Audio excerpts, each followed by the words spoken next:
Hi, dear friends. October 4th to 10th is observed globally as the World Mental Health Week. And the end of that week, October 10th, happens to be the International Day for Mental Health also. This year's World Mental Health Day theme happens to be access to services, mental health in catastrophes and emergencies. We know that worldwide, so many unnatural events are happening, including wars, natural disasters, and quite a lot of other untoward events. In this background, mental health of people who suffer these kind of experiences is extremely important. Studies show that at least 20% of the people who experience natural disasters and wars, they have significant mental health problems. A large number of these mental health problems remain unaddressed because when there is a war or a natural disaster, the focus or the priority is usually on stabilizing the physical condition of the persons who are injured or suffering from major medical issues, etc. In this process, often mental health gets ignored. But definitely, these mental health sequelae of the disasters can have a long lasting impact in the behavior, in the attitude, as well as the immunity of the people who are involved in these kind of crises.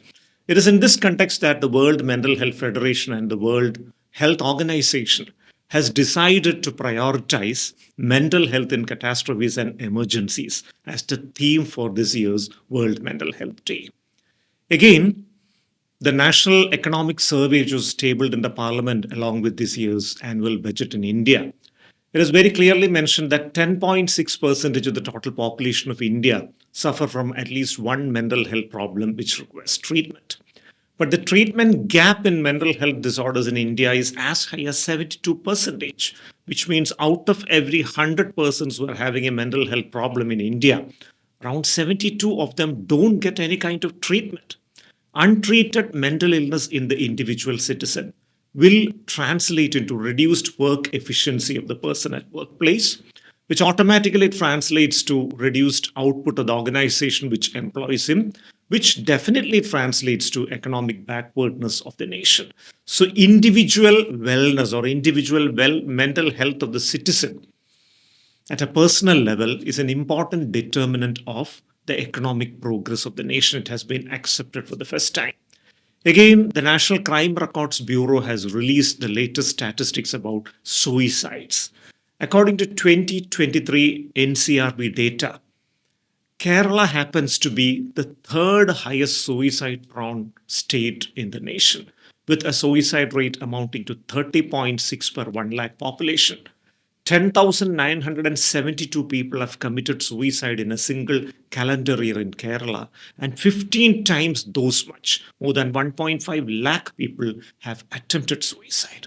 This is again a very important statistic which we need to focus on. So, definitely, there is no health without mental health. There are a lot of stigma prevailing in the society about mental health and mental health problems.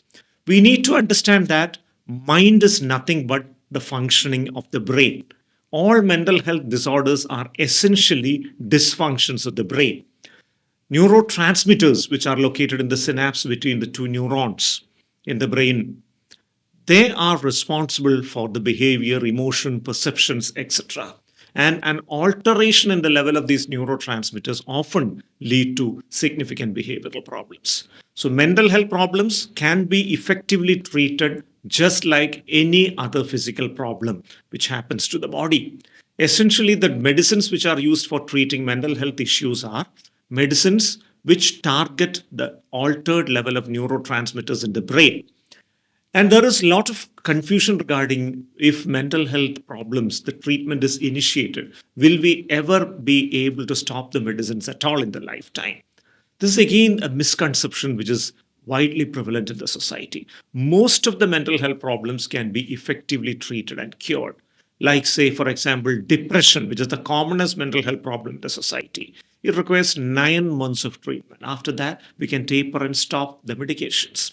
Anxiety disorders, depending upon the severity, intensity, and the phenomenology of the anxiety disorders, 12 to 18 months is the treatment which is usually given.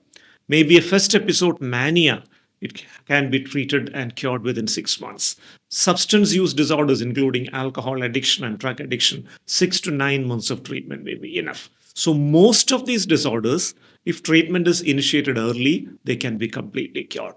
WHO statistics say that 50% of all mental health problems begin before 14 years of age, and 75% of all mental health problems begin before 24 years of age. So, if those problems are identified early and treatment is initiated early, a large number of these problems can be completely cured. Even those mental health issues which are long standing and of severe intensity, they can be effectively controlled by proper treatment.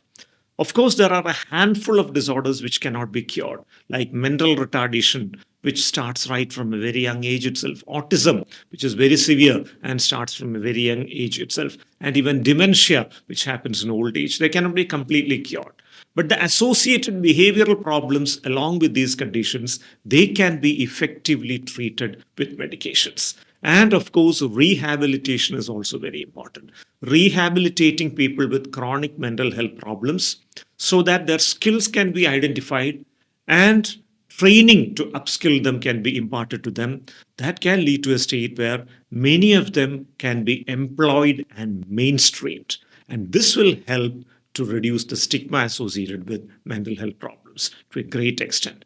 So, on the occasion of this year's Mental Health Week, let us all hold hands and pledge to reduce the stigma associated with mental health problems. Let us all pledge that if we come across any person with a mental health problem in our vicinity, in our society, we would help him to take the proper treatment and get him mainstream in his life. Thank you.